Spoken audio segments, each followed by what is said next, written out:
Coming up on News 3 at 5:30, the fate of an iconic building in Sun Prairie after a deadly explosion last week. And America's pastime is helping people come together and move forward. News 3 at 5:30 starts now. This is News 3 at 5:30. Good evening and thanks for watching News 3 at 5:30. I'm Keely Arthur. Now 5 days after the explosion that destroyed parts of a town and left one firefighter dead, the city of Sun Prairie is looking to rebuild. Our Madison O'Neill has more on the future of one iconic building in the middle of destruction. You can still see the signs saying keep out. This fence is blocking off what's called the green zone. That's where you can find the old City Hall building right across the street from the site of the explosion. It looks like a war zone to me. Rubble, glass shards, and empty buildings. All I've seen was on TV and the newspaper, but it doesn't tell half the story. Along with several other visitors, Clem Schwartz came to the fenced-off site to take pictures of the destruction he never thought he'd see in the city he calls home. I mean, it was hometown, and all of a sudden it's, oof. His photographs showing loss and a scene difficult to look at. Yeah, it is. Are hopefully just a brief snapshot of history before the Sun Prairie community can rebuild. When you think there's people, you know, this is people's lives. Oh, on Tuesday night, it was absolute shock. I mean, David Wilder and Brian Wolf, owners of this old City Hall building on 100 East Main Street, were planning to restore the historic building from the start. it was built in 1895 by the residents of this community as a symbol of strength, and it was built to last. They just never knew it would be like this. Oh, boy. Days after the explosion that displaced the building's tenants, including residents and the Chocolate Caper storefront. I'm just glad that there was nobody inside of the building. Wilder finally got to set foot back in the building. And you've got collapsed ceilings, you've got insulation everywhere, you've got pieces of shrapnel. But out of this rubble springs hope. There was a little bit of relief. There's an opportunity to move forward. The owners learned the building is in good enough shape to restore. It would be a great unifier. The start of a new picture of downtown Sun Prairie. I'm just going to get a picture of the flowers on the fence here. As you can see, I think that's just people stopping by. hope is already starting to grow. It'll get fixed. It's going to take a while, but yeah, it'll get fixed. The old City Hall's owners say they want to get started as soon as possible on rebuilding, which they say will likely take months. Reporting in Sun Prairie, I'm Madison O'Neill for WISC News 3. The old City Hall's building's owners are getting the items they can for their tenants, but it will still be a while before they can get all their belongings out of the building. Well, as people pick up the pieces, the community is turning to America's favorite pastime to move forward. The Sun Prairie Redbirds teamed up with the DeForest Deacons to play a fundraising game. Both teams are donating parts of their funding to support Corey Barr's family, as well as others impacted by Tuesday's explosion. People say today's game is about helping others, but also about getting back to normal. Today was the day to get back and to start working again and doing what Sun Prairie is about. So. Our community has been shocked and saddened by the stories we've seen in Sun Prairie over the last week. On Tuesday, July 17th, News 3 will partner with the Bank of Sun Prairie for an all-day telethon to raise money for the Disaster Relief Fund. Our phone lines will be open starting at 4:30 a.m. until the end of our late evening newscasts at 10:30 p.m. to take donations. The Bank of Sun Prairie is assuring that 100% of the proceeds collected will stay in the community. Well, let's turn it over now to meteorologist Gary Canulty in with your first alert forecast. Hi, Gary. Hi, Kaylee. Kind of a steamy day again today, but there is some hope on the horizon that things will start to improve. Let's start out by taking a look at visible cloud track. You can see some clouds popping up and even a couple of showers and thunderstorms. But notice the massive clouds across Minnesota and how it clears out behind it. That's a cold front that will drop the humidity as it moves through here late tonight and early tomorrow morning. Now, on Doppler track, you can see just a couple of light showers in southern Wisconsin. Wisconsin. Not even seeing any lightning from them yet, but a couple of showers right now from around Verona to just south of Fitchburg, and a couple more around Dodgeville. But we'll see some off and on shower and thunderstorm chances tonight. Low temperatures this morning start out very mild thanks to the humidity. 68 was the overnight low temperature here in Madison. Many locations didn't drop below 70, and high temperatures so far have been in the mid to upper 80s. 85 so far in Madison. Wautoma actually topped out at 90 degrees. And as we look at current temperatures, they're still in the middle to upper 80s. Dew point temperatures are in the mid 60s to the lower 70s. You factor those together and it feels like between about 90 and 95 with the heat index. Look for temperatures to drop into the upper 60s by early tomorrow morning, but tomorrow we'll see the humidity drop as the day goes on, even though it'll be partly sunny and warm with high temperatures around 84. That's your first alert forecast. Thanks, Gary. A 41-year-old man is in the Dane County Jail tonight after a shots fired incident this morning. Madison police say around 3 o'clock, officers responded to the 500 block of Northport Drive for a report of a shooting. A building was struck by a gun, and one of the bullets went through a window and into a bedroom. No one was hurt during the shooting. The incident is still under investigation. Fundraising bike rides are a popular way to raise money in Madison, and today at Rackhound Brewing Company, bar-goers contributed to the Wisconsin AIDS Ride. A bartender there will be biking 250 miles across the state in support of the Wisconsin AIDS Resource Center. The center provides prevention services and other resources to those in need. Let people know what's going on and like how you can like be there and like what you need to like live in life, I guess. And like this is what like the AIDS Resource Center is pretty much like that. They're out there letting people know and helping like people in Wisconsin like live better. This is the 16th annual AIDS Ride this year. Now, the third annual Ride to Remember at the Black Bear Inn in Cottage Grove took off this morning, benefiting the UW American Family Children's Hospital. Photojournalist Christopher Hawbaker reports. Well, we have the third annual 2018 Ride to Remember. It's a good feeling and it's a great cause. All the money goes to the American Family Children's Hospital. There's so many different organizations, but we just thought that American Family Children's Hospital for anybody, like all kids. A local organization that I think is dear to a lot of our riders' hearts. We did actually tour it last year, and it does kind of like once you toured it, it hit home. We've got people from Oshkosh and Milwaukee and out of Illinois, and they're coming from all over the place, you know, to basically support not only the ride and the charity, but to ride for their loved one, their friend, the person that might have passed. John Sherman, Mary Steinert, Corey McBride. I'm actually remembering my brother, Todd Fruit, so he passed away in 2001. And I believe that they're truly looking down upon all of us as guardian angels to keep all of us safe. All volunteers here. And at the end of the day, this is not one person's ride. This is everybody's ride. We're all riding together. It's your ride, our community. So that's what we want to support.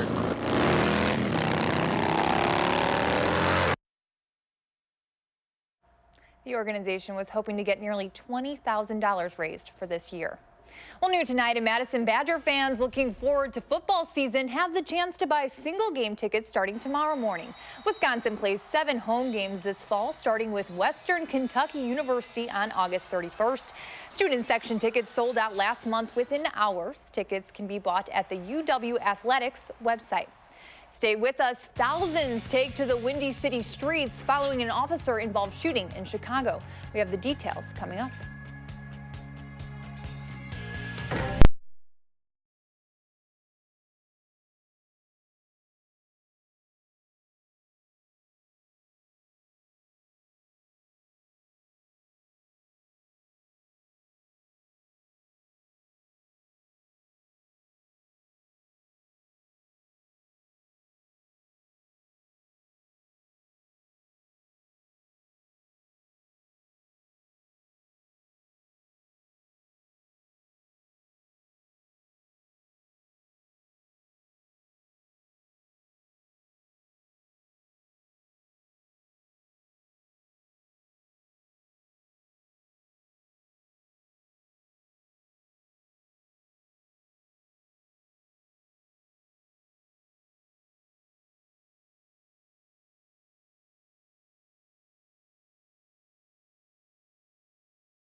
Welcome back. Community activists are taking to the streets once again after a Chicago police officer fatally shot a man on the city's west side. The 37-year-old man was shot and killed by police around 5:30 yesterday afternoon.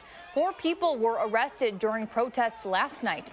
Chicago has a troubled history of police shootings, notably in 2015 when a white officer shot a black 17-year-old.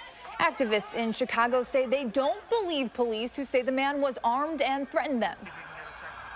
And we want justice for that young man. We don't believe that he had a gun, and if he did, we don't believe that he pointed a gun or posed a threat to the Chicago Police Department. The man was not known to be part of any gang in the community and did not have a previous criminal record. President Trump is in Helsinki tonight getting ready for tomorrow's summit with Russian President Vladimir Putin. CBS's Meg Oliver has a preview.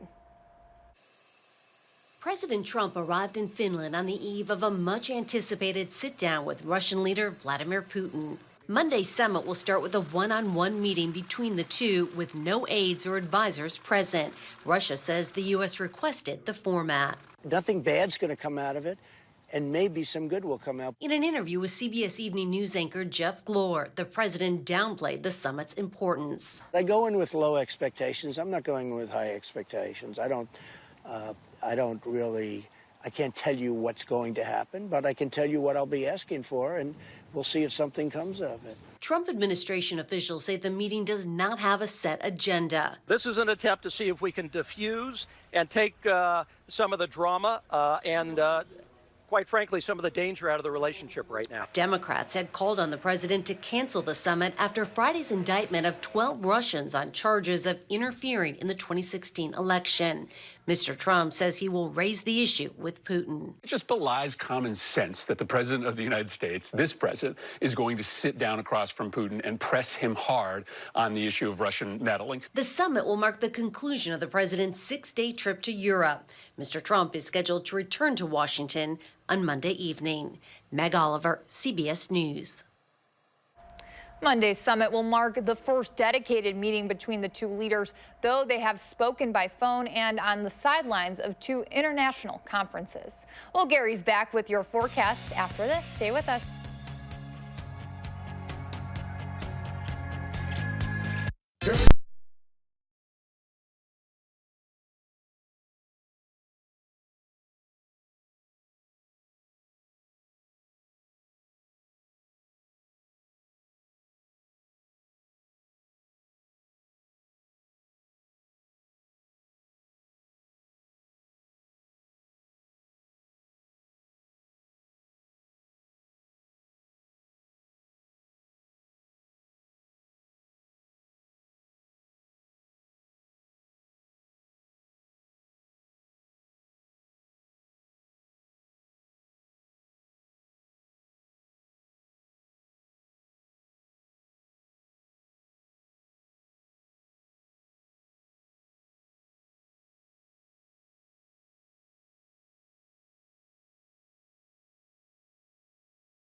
It's been a muggy Sunday across southern Wisconsin. We're even starting to see a few showers pop up. There could be an isolated thunderstorm tonight, but there is hope on the horizon for a change in the overall weather pattern. Visible cloud track shows the muggy air starting to support some showers and thunderstorms popping up in a few spots. But notice to the northwest, this bank of clouds here. It's followed by a lot of clearing back to the west, and that is the cooler and drier air that's heading in our direction. As we look at Doppler track, you can see a couple of showers popping up over parts of southern Dane County. Not any lightning from those yet. Also a couple of showers up in Waushara County.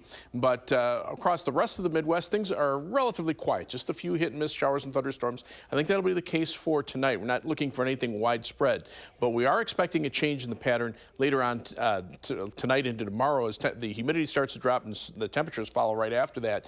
And the 8 to 14-day temperature outlook for much of next week, not this upcoming week, but the following week, calls for below normal temperatures, about a 40% chance of that here in southern Wisconsin, and near normal or slightly better chances for above normal precipitation just to our south. Now, the time lapse from the WISC Skycam shows the humid air causing some fog to form early this morning. Then we had some sunshine. The cumulus clouds started to pop up, and then they started to get to the point where they could start producing some showers. And then you can see that one shower off to the west there. This is the live view from the WISC Skycam showing some showers just south of the station. The live view from the Platteville-Quebe radio Skycam, there's more sunshine. You can see fewer in the way of clouds, but it's possible they could see a shower or thunderstorm at some point. The Edgewater Skycam in downtown Madison showing mainly sunny skies. As we check out the almanac for today, the high temperature so far 85, the low at 68, so another day with above normal temperatures. And right now we're still at 84 with winds out of the south at 10 miles per hour. Dew point temperatures in the lower 70s, so even though it's 84, it feels like 90. That will flip-flop as we head over the next couple of days. In fact, we'll be looking at high temperatures going from 84 tomorrow to around 80 or in the upper 70s through the rest of the week, and then maybe back up into the lower 80s by Sunday the following weekend. As we check out current temperatures, you can see them in the 80s here. Not hard to tell where that cold front is because temperatures drop off into the 70s behind it, and the dew point temperatures go from the upper 60s and lower 70s back into the lower 60s and upper 50s. So once these showers and thunderstorm chances move on through with the cold front, after that we see milder conditions, temperatures a lot more comfortable, especially as we head into later on tomorrow and Tuesday and Wednesday. 68 for the overnight low, a chance for a shower or thunderstorm and maybe some patchy fog overnight, but tomorrow will be partly sunny and warm. It'll turn noticeably less humid during the day with a high temperature of 84. On future track, you can see a shower or thunderstorm chance. Not everybody will see them, but temperatures will drop into the upper 70s for the overnight hours and then down into the upper 60s by early tomorrow morning. Then look for high temperatures to top out generally in the lower to middle 80s tomorrow. We'll be back into the upper 50s and lower 60s by early Tuesday morning, and then on later in the day on Tuesday, look for high temperatures to be right around 80. Wednesday, about the same, high of around 80. Upper 70s with some shower and thunderstorm chances toward the end of next week. A little warmer for the weekend and another cool down as we head into the middle part of the following week. But all in all, still a pretty nice looking forecast there once we get past the heat and humidity. Looks exactly like how I would expect a traditional or normal July to look. It's trending in that direction. All right, thanks so much, Gary. Sure. Well, not a pretty game for the Brewers today, kind of like the end of the first half of this season. Sports is next.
All right, let's play a little glass half empty versus glass half full. Glass half empty, the Brewers in danger of getting swept today.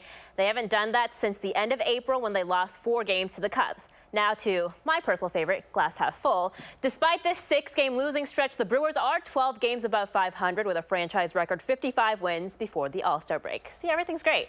We picked things up in the 8th inning against the Pirates tie game. Brett Phillips all the way back to the track. That would make it a 3 RBI triple. Brewers taking the 5-2 lead. Pirates chipping away and we're tied again and headed to extras. Phillips again in the 10th, going to center. Travis Shaw comes home, 6-5 Brewers. Then the downpour started. That just looks awful. Josh Bell getting that one way back. The tag in time, but Eric Kratz forgot the ball. So the Pirates sweep 7-6, the final score. The Cardinals have fired manager Mike Matheny. That happened late last night. The 47-year-old was in St. Louis for 7 seasons, posting a 47-46 record on the season. Now he's the first manager fired mid-season with a winning record since the Brewers got rid of Ned Yost in 2008. Matheny also played for the Brewers for 4 years at the beginning of his career. Well, Edgerton native Steve Stricker with a bit of an up and down in this tournament at the John Deere Classic, not too far away outside the Quad Cities at TBC Deere Run. Teeing off on 16 here, beautiful shot there. A very doable but long putt where it landed. But Stricker's pretty legit when it comes to those long putts. It drains it for the birdie here. And then later on 18 to finish it up, another putt. Beautiful putt there. Shot of 76 today, moving up 15 spots to end it at 10 under par, tied for 34th place. World Cup final between France and Croatia today. First half, France up 1-0. Here comes Croatia. Ivan Perisic, the strong left kick there in the box, ties the game up at 1. Second half action here, all France, including a name you've probably heard a lot in this tournament, Kylian Mbappe. The goal in the 65th minute, 4-1 France. Friendly reminder that Mbappe is 19 years old. They're calling the next Ronaldo, Messi, Pele, the next star. You get the picture. And allez le bleu, France wins 4-2, the country's 2nd World Cup title. The last time was when they hosted it in 1998. The Royals in the house at the All England Club for the men's singles final at Wimbledon between Novak Djokovic and Kevin Anderson. Didn't take too long for Joker to take command and win in straight sets, unlike some of the other matches in this tournament. Djokovic winning his 4th Wimbledon trophy and 13th Grand Slam title. NASCAR late last night at Kentucky Speedway for the Quaker State 400. Final lap here, Martin Truex Jr. getting ahead of Ryan Blaney to take the checkered flag. Truex in victory lane for the 4th time this season. He was followed by Blaney and Brad Keselowski. Final day of the American Century Celeb Championships. Aaron Rodgers here. Steph Curry getting that pass for the touchdown, alleged touchdown, or something like that. Former Wisconsin men's hockey player and national champion Joe Pavelski led coming into today's final round, but do not worry, Wisconsin repping well on the links. Tony Romo, the former Burlington, Wisconsin quarterback, he won the tournament. Pavelski finishing 3rd. Always kind of fun to watch these celebrity tournaments because you're like, oh, Tony Romo's good at golf. Oh, Aaron Rodgers is good at golf. Multi-talented guys. I wouldn't expect anything less from those guys. From those guys, yeah, because they have to lead a team. You have to have other hobbies outside of football, hopefully. So good, yeah, to stay kind of sane. I feel like golf or those other things. Well-roundedness, we like it. Absolutely. Well, stay with us. We'll be right back. So you guys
Hi, I'm Michelle Carolla. Tonight on the news at 9, Wisconsin divers are on an adventure of a lifetime looking to discover the secrets of an old shipwreck at the bottom of Lake Michigan. That's first on Fox at 9. Definitely pretty hot, but looks like a pretty good forecast. Once we get the cold front to come through here, the winds will shift around to the northwest and things should start to improve. There's Doppler track, a couple of showers, maybe a thunderstorm at some spots tonight, but you can see just how small they are, so not everybody will see them. Current temperatures are still pretty warm, mid-80s, a few places in the upper 80s, 90 right now in Boscobel, but the dew point temperatures are in the 70s, so it feels more like it's in the upper 80s to the middle 90s. But the 7-day forecast, 84 for a high tomorrow, but with less humidity, especially in the afternoon. Tuesday and Wednesday looking nice, sunny skies, high temperatures right around 80. There'll be some thunderstorm chances toward the end of next week with not as much moisture. I think the storms will be a little more widely scattered, and then temperatures warm back up for next weekend and into the early part of the following week before turning a little cooler after that. The 8 to 14-day temperature outlook calling for below normal temperatures. That Monday to Wednesday looks pretty perfect. Yeah, I need some relief here. Come on, Gary. That has nothing to, the studio. It's really hot in here. We need air conditioning. That's what's happening. Thanks for watching. We'll see you at 10. Download the new Channel 3000 app and get alerted on your mobile device the minute news breaks. Wherever you go, be the first to know with Channel 3000.